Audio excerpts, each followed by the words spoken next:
الرحمن الرحيم وقال تعالى الله يستهزئ بهم ويمدهم في طغيانهم يعمهون وقال النبي صلى الله عليه وسلم الظلم ظلمات يوم القيامة أو كما قال عليه الصلاة والسلام। সম্মানিত উপস্থিতি, আমরা সর্বাগ্যে শুকরিয়া জ্ঞাপন করব সেই মহান রব্বুল আলামিনের, যিনি আমাদেরকে এই ৫৬,০০০ লাল সবুজের এই স্বাধীন বাংলাদেশকে ২০ কোটি মানুষের কথা বলার স্বাধীনতা, চলার স্বাধীনতা, বাকশক্তির স্বাধীনতা যিনি আজকে আমাদেরকে ফিরিয়ে দিয়েছেন, সেই মহামনিবের দরবারে অন্তর স্থল থেকে গহীন থেকে আমরা সমস্বরে শুকরিয়া আদায় করব। সকলে বলি আলহামদুলিল্লাহ। অতঃপর প্রাণ খুলে সালাত ও সালাম পেশ করছি বিশ্ব নবীর শাহে মদিনায়, যে বিশ্ব নবী আল ইসলামকে পৃথিবীর বুকে প্রতিষ্ঠিত করতে গিয়ে তায়েফের ময়দানে বুকের তাজা রক্ত ঝরিয়েছেন, উহুদ খন্দকের ময়দানে দান মোবারক শাহাদাত বরণ করেছেন, শিয়াবে আবি তালেবের পাহাড়ি নামক জেলখানায় সুদীর্ঘ ৩টি বছর অত্যন্ত মানবেতর জীবনযাপন করেছেন। শুধু তাই নয়, মক্কার কাফের মুশরিক বেঈমান মুনাফিকদের অসংখ্য নির্যাতনের শিকার হয়ে নিজ জন্মভূমি মাতৃভূমি ছাড়তে যিনি বাধ্য হয়েছেন, সেই রাসূলের প্রতি আমরা অন্তর খুলে সালাত ও সালাম পেশ করছি। সকলে বলি সাল্লাল্লাহু আলাইহি ওয়াসাল্লাম। সম্মানিত উপস্থিতি, আমরা সকলে অবগত আছি, শুধুমাত্র একটি জেলখানার মধ্যে সীমাবদ্ধ নয়। আমাদের এই বাংলাদেশ ৫৬,০০০ বর্গ মাইলের এই বাংলাদেশ পুরোটাকে জেলখানায় পরিণত করা হয়েছিল, ঠিক কিনা? কিন্তু তারা বুঝতে পারে নাই যে বাংলাদেশের জমিনে আমরা কোনো ভুয়া জাতির পিতার সন্তান নয়, আমরা হচ্ছি সেই চলন্ত অগ্নিকুণ্ডে ইব্রাহিম আলাইহিস সালাম জাতির পিতার সন্তান। এই পৃথিবীর জমিনে যদি কোন স্বৈরাচার জানেন এবং ডাইনি সরকার জগৎ দাস হয়ে বসে থাকে, তাহলে আমাদের তরুণ জগৎ সন্তানেরা জানে এই ডাইনি সরকারকে, এই জুলুমবাজকে পৃথিবী থেকে উৎখাত করে সত্য কিভাবে প্রতিষ্ঠিত করতে হয়। সম্মানিত উপস্থিতি, আপনারা হয়তো অবগত আছেন, এই জালেম সরকার শুধু এমনি চলে যায় নাই। আমার খেটে খাওয়া মেহনতি ভ্যানওয়ালা, রিক্সাওয়ালা, ঠেলাওয়ালা, আমার কৃষক ভাইয়েরা সারাদিন 24 আওয়ার 24টি ঘন্টা মাথার ঘাম পায়ে ফেলে যে সম্পদ উপার্জন করে, এই সম্পদের ভিতরে ট্যাক্স আর ভ্যাট বসিয়ে যে অর্থ উপার্জন করেছে, সবগুলিকে তারা এইভাবে দুর্নীতি করে বিদেশে সব পাচার করে দিয়েছে। বর্তমান সরকারের তথ্য অনুযায়ী বাংলাদেশে এখন আমি আপনার উপরে প্রায় 93.3 বিলিয়ন মার্কিন ডলার আমাদের উপরে ঋণ চেপে বসে আছে। প্রায় বাংলাদেশের অর্থের হিসাব হয় 19 লক্ষ কোটি টাকা। এই পরিমাণ বিদেশ থেকে ঋণ নিয়ে আমাদের ঘাড়ের উপরে চেপে দিয়ে চলে গিয়েছে। আর এই স্বৈরাচার জানেন, এই ডাইনি সরকারের মন্ত্রী, এমপি এবং জঘন্য নেতারা বাংলাদেশের সম্পদ দ্বারা লুটপাট করে বিদেশে পাচার করেছে 94.0 বিলিয়ন মার্কিন ডলার, যেটা বাংলাদেশের হিসাবে আজ থেকে আপনাদের যে ডাইনি 16 বছর ধরে একটা মেট্রো রেল, একটা হচ্ছে স্যাটেলাইট, একটা হচ্ছে কি পদ্মা সেতু, এই ধোঁকাবাজি দিয়ে দিয়ে দিয়ে দিয়ে অপকর্ম করে, যখন এই অপকর্ম প্রিন্ট মিডিয়া, বিভিন্ন মিডিয়ার মাধ্যমে যখন প্রকাশ ঘটে, তখন বলে এরা হচ্ছে হেফাজতি, এরা হচ্ছে জামাতি, এরা হচ্ছে শিবির। বাংলাদেশের সবচেয়ে সুসংগঠিত এবং সবচেয়ে সুপরিচিত সংগঠনের উপরে ট্যাগ লাগায়া ক্ষমতায় থাকার অপচেষ্টা চালিয়ে গিয়েছে তারা। এই তিনটা স্বপ্ন দেখে। কিন্তু যেই পরিমাণ তারা দুর্নীতি করে বিদেশে টাকা পাচার করেছে, বাংলাদেশের হিসাব মতে 94.0 বিলিয়ন মার্কিন ডলার, যার দ্বারা বাংলাদেশে কমপক্ষে 697টি মেট্রো রেল তৈরি করা যাবে এবং বাংলাদেশের 397টি স্যাটেলাইট তৈরি করা যাবে এবং বাংলাদেশের পদ্মা সেতুর মতন 36টি পদ্মা সেতু বাংলাদেশে প্রতিষ্ঠিত করা যাবে। এই সমপরিমাণ সম্পদ তারা লুট করে বিদেশে পাচার করে দিয়েছে এই ডাইনি সরকার। আজকে কি অবস্থা? আবু জেহেল কল্পনা করতে পারে নাই যে মোহাম্মদকে মেরে মেরে, সাহাবাদেরকে মেরে মেরে আমি সবার পর ক্ষমতায় থাকব। কিন্তু এই জঘন্যতম আবু জেহেল জানে নাই যে আমার মৃত্যুর পরে যে মানুষগুলোকে আমি হেয় প্রতিপন্ন করতেছি, তুচ্ছ তাচ্ছিল্য করতেছি, বলছে পিঁয়াজ ছাড়া তরকারি খাওয়া যায়, করেছে না করে নাই? বেগুন ছাড়াই বেগুনি করা যায়, এগুলো বাংলাদেশের মানুষের সাথে উপহাস, ঠাট্টা ছাড়ার কিছু নাই। আবু জেহেল হযরত বেলালের সাথে উপহাস করেছিল, কিন্তু আল্লাহ রাব্বুল আলামিন ভাগ্যের পরিণতি দেখেন, তার মৃত্যুর পরে তার জায়গাতে যেখানে কবর হয়েছে সেই জায়গার মধ্যে বিশ্বের সমস্ত মুসলিমরা যে পেশাব আর পায়খানার স্থান বানায় রেখেছে, ঠিক কিনা? একই পরিণত হয়েছে। আমরা জানি আপনার আব্বা স্বাধীনতার জন্য মূল ভূমিকা রেখেছিল, অনেক সম্মানের ব্যক্তিত্ব ছিল, কিন্তু কোথায় গিয়েছিল? যেই দিন আপনার আব্বাকে হত্যা করা হয়, বাংলাদেশের মানুষ তো দূরে থাকে, একটা কুকুর পর্যন্ত জীবন দেয় না তার জন্য, ঠিক কিনা? 2 দিন পর্যন্ত সিঁড়িতে রাস্তায় লাশ পড়েছিল, কেউ জানাজার জন্য উপস্থিত হয় নাই।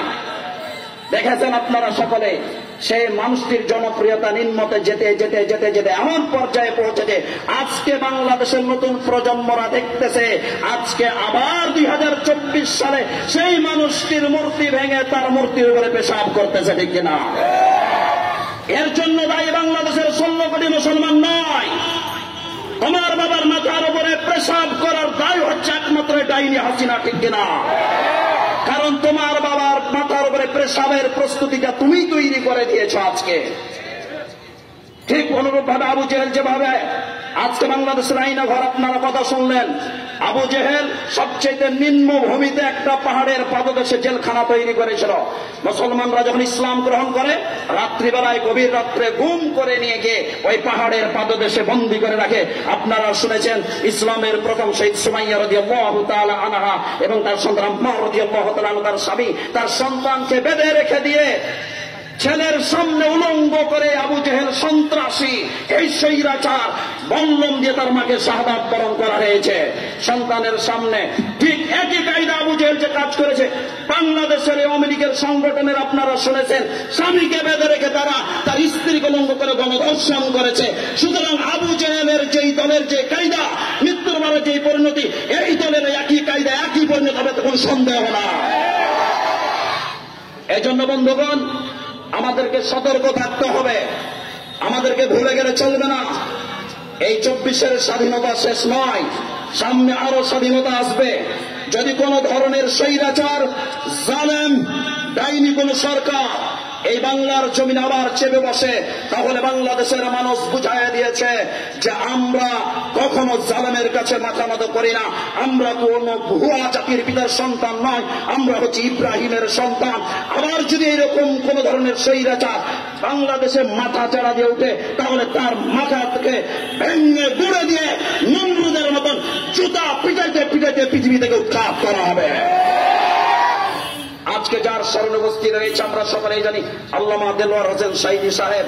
শুধু বাংলাদেশ নয়, বহির্বিশ্বের যত বাংলা ভাষাভাষী মানুষ রয়েছেন, এমন একজন আলেম বলতে পারবে না তাকে ফলো করা ছাড়া 2 ঘন্টা 3 ঘন্টা অনবরত একটা স্টেজে কোরআনের তাফসীর করতে পারে, এরকম ধরনের কেউ হতে পারে না। সকলেই তাকে ফলো করেই একজন ওয়াইজিং এবং বক্তা হয়েছেন। তিনি একজন কোরআনের পাখি, শুধু ওয়াইজিং, শুধু বক্তা নয়। তিনি 1994 সালে এবং 2001 সনে তিনি বিপুল ভোটে বিজয় হয়ে, অধিকাংশ হিন্দুদের ভোট পেয়ে তিনি বিজয় হয়ে সংসদের পার্লামেন্টের সদস্য হয়েছিলেন। আপনারা জানেন, আজকে দেখেন মায়া কান্না শুরু হয়ে গেছে। কয়েকদিন আগে 5 তারিখের সকালে আমি দেখছি এক জায়গা দিয়ে যাইতেছি, একজন টিভি দেখতে আছে, বলতেছে এই যে জামাত আর শিবির আর এই যে বিএনপি এগুলা করছে, মারা রাখে পুলিশকে, বলতেছে সকালবেলায় 10টার দিকে আমি বাড়ি থেকে হেঁটে যাচ্ছি, টিভি দেখছি, আর এরকম ভাবে তাকিয়ে তাকিয়ে বলতেছে, বুঝলেননি কথা? তো আমাকে দেখে আমার কথার পাওয়ারটা আরো বেড়ে গেল। তার মানে কাকে শুনাইতেছে, বুঝতে পারছেন কি? আল্লাহু আকবার। আল্লাহ তাআলার খেলার কি পরিণতি! কিন্তু এই বেকুব জানে না যে দুপুর পার হতে 2টার পরেই যে তার নেত্রীর কি অবস্থা হবে। মুহদি মামু পর্যন্ত এখন পর্যন্ত তার জায়গা দেয় নাই। শহীদ আল্লামা দেলোয়ার হোসেন সাঈদী বলেছিলেন, বেশি বাড়াবাড়ি করিও না, বাংলাদেশের 12 কোটিতে আস্তে করে নাড়া দিবা, মামু বাড়ি দিল্লি গিয়া পড়বা, ঠিক কিনা? মামু বাড়ি দিল্লি গিয়া পড়ছে, কিন্তু দিল্লি তো বলছে তোমার জায়গা হবে না, বেশি দিন রাখা হবে না, চলে যাও, কারণ তুমি স্বৈরাচার, তোমার প্রয়োজন মিটে গেছে, তোমার আর কোনো প্রয়োজন নাই। এজন্য বন্ধুগণ, আমাদেরকে খেয়াল রাখতে হবে, আজকে অসাম্প্রদায়িক একটি বাংলাদেশ, এখানে সংখ্যালঘু বলতে কেউ নেই, মুসলমান, হিন্দু, বৌদ্ধ, খ্রিস্টান, সবাই আমরা ভাই ভাই। একটা ভ্রাতৃত্বপূর্ণ পরিবেশের মধ্যে আমরা বসবাস করতেছি। এই ভ্রাতৃত্বপূর্ণ পরিবেশকে বিনষ্ট করার জন্য, সাম্প্রদায়িক দাঙ্গা লাগানোর জন্য ভারত সুকৌশলে মিডিয়া দ্বারা, তারা গোয়েন্দা দ্বারা সর্বাত্মক চেষ্টা চালিয়ে যাচ্ছে, কিন্তু এই চেষ্টা তাদের কখনো সফল হতে দেওয়া যাবে না। সুতরাং আমরা এমন কোন কাজ করব না যার দ্বারা আমাদের পারস্পরিক সম্পর্কের মধ্যে বিনষ্ট ঘটিত হয়, এই ধরনের আমরা কোন কর্মকাণ্ড করব না। আমরা একের অপরের ভাই ভাই মিলেমিশে থাকব। আবার আমরা এই বাংলাদেশকে, লাল সবুজের এই বাংলাদেশকে সুন্দরভাবে গড়ার জন্য ঐক্যবদ্ধভাবে কাঁধে কাঁধ মিলিয়ে নীতি, নৈতিকতা, সততা, আদর্শ, নিষ্ঠা, কর্মসহিংস মনোভাব, উদার প্রসন্ন দৃষ্টি, শ্রদ্ধাবোধ, সহনশীলতা, আন্তরিকতা, ভাতৃত্ববোধ, ভালোবাসা দিয়ে একে অপরের সাথে আবার এই লাল সবুজের ৫৬,০০০ বর্গ মাইলের এই বাংলাদেশকে সুপ্রতিষ্ঠা করার জন্য আজকের এই বাংলাদেশের আলেম ওলামা, আপামর জনতার প্রস্তুত রয়েছে, ঠিক কিনা বলে? এই জন্য বন্ধুগণ, আমাদেরকে কান খোলা রাখতে হবে, সজাগ থাকতে হবে, যাতে করে কেউ আমাদের এই সাম্প্রদায়িক দাঙ্গা লাগিয়ে বাংলাদেশের এই সুন্দর পরিবেশকে যাতে বিনষ্ট করতে না পারে। এই জন্য বন্ধুগণ, আমরা সকলকে অন্তর থেকে মাফ করে দেব, কিন্তু একটাই দুঃখের বিষয়, যে মানুষগুলি 17 বছর ধরে আয়না করে মানুষদেরকে খাইয়ে না খাইয়ে অনাহারে রেখে কঙ্কাল বানায় দিয়েছে, হাজার হাজার হেফাজতের নেতাদেরকে মেরেছে। আপনারা দেখেছেন, বিরোধী দলীয় নেতাদেরকে মারা হয়েছে, এবং আমার তরুণ উঠতি বয়স্ক ভার্সিটির তরুণ সন্তানদেরকে গুলি করে হত্যা করে তারা গণভবনের পিছনে গণকবর দিয়ে রেখেছিল, ঠিক কিনা? এই স্বৈরাচার ডাইনি সরকার। এজন্য আমাদেরকে সতর্ক থাকতে হবে যেন এই ধরনের পুনরাবৃত্তি সরকার যেন আমাদের কাঁধে আর চেপে না বসে।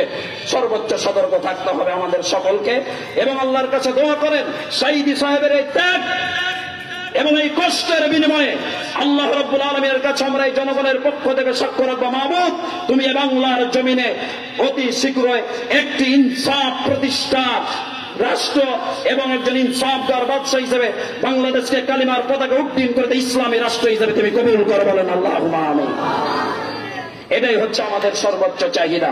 এই জন্য বন্ধুগণ, যারা এখনো তার পিছনে ছিলেন, দৌড়াদৌড়ি করতেছিলেন, দেখেন তাদের কি অবস্থা। মিডিয়ার মধ্যে দেখা যাচ্ছে স্ত্রীর সালোয়ার কামিজ পরে আর বোরখা পরে পালানোর চেষ্টা করছে, ঠিক কিনা? কোথায় গেল তোমাদের সেই অহংকার এবং ক্ষমতা? এই জন্য ভাই, এখনো সময় আছে, তোমরা সকলেই ফিরে আসো, সত্যবাদে ফিরে আসো, ইসলামের দিকে ফিরে আসো, ইসলামী দলের মধ্যে অন্তর্ভুক্ত হও এবং এই সমস্ত বাতিল দল ছেড়ে দাও। অত্যন্ত দুঃখ লাগে, সুপার পাওয়ার নেতারা তো আছে উপর পর্যায়ে, গ্রাম পর্যায়ের যারা সাধারণ পাতি নেতা, ভোট থেকে 5টা 6টা করে দেখা যাচ্ছে দুস্থ, বেওয়া, আপাহাজ বিভিন্ন ধরনের মানুষদেরকে যে কাঠ গাড়া দিয়েছিল এই সন্ত্রাসীদেরকে, এরা পর্যন্ত এই কাঠগুলো 5টা 6টা করে দিয়ে দিয়ে খাইতে খাওয়ার অভ্যাস নাই, প্লেট চেঁচা খাইতেছে কুকুরের মতন, ঠিক কিনা? সবগুলো তাদের পেটে ভরাইতেছে। আমার আল্লাহ রাসূল বলেন, লা ইয়াদখুলুল জান্নাতা জাসাদুন গুযিয়া বিল হারাম, যেই শরীরের মধ্যে হারাম প্রবেশ করবে সেই শরীর কখনো জান্নাতে প্রবেশ করতে পারবে না।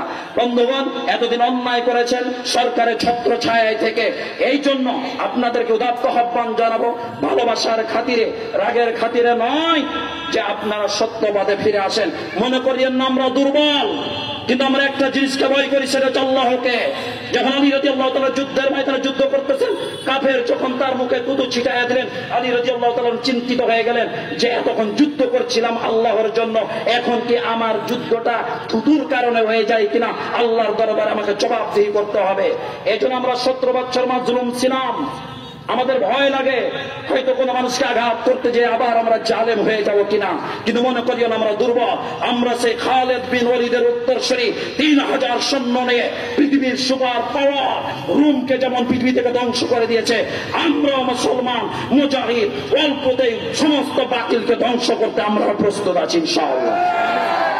এই জন্য মহান আল্লাহ রাব্বুল আলামিন আল্লামা দেলোয়ার হোসেন সাইদি সাহেব সহ বিরোধী দলীয় যত নেতা কর্মী শব্দকণ্ঠ উচ্চারিত করতে গিয়ে শাহাদাত বরণ করেছেন।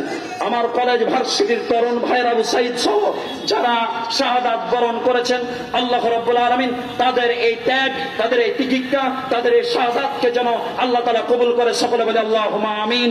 এবং আল্লাহ তাআলা তাদের রূহটাকে যেন জান্নাতুল ফেরদাউসের মেহমান হিসেবে কবুল করে, সকলে বলে আল্লাহুম্মা আমিন। ওয়া আখিরু দাওয়ানা আনিল হামদুলিল্লাহি রাব্বিল আলামিন। আসসালামু আলাইকুম ওয়া রাহমাতুল্লাহ।